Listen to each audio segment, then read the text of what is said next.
Welcome to the Learning Pines YouTube. We hope this video helps. In this video, I will compare mega versus split training. We'll dive into the fundamental distinctions between these popular workout structures, exploring how each method organizes your exercises and targets specific muscle groups. By the end, you'll have a clear understanding of the unique advantages and disadvantages associated with both mega and split routines, helping you make an informed decision for your fitness journey.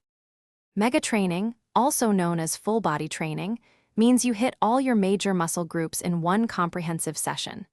This method is fantastic if you have limited time during the week, as it usually requires only 2 or 3 training days.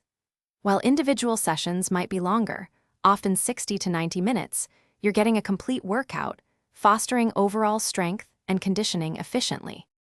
Split training, on the other hand, involves dedicating different workout days to specific muscle groups or body parts.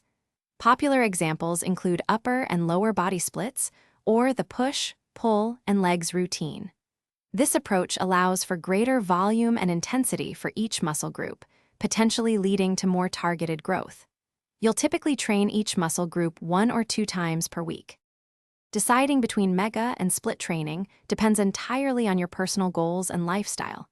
Mega training is often excellent for beginners, individuals with less time, or those focused on general fitness. Split training tends to be more beneficial for experienced lifters aiming for significant muscle growth or with more days to dedicate.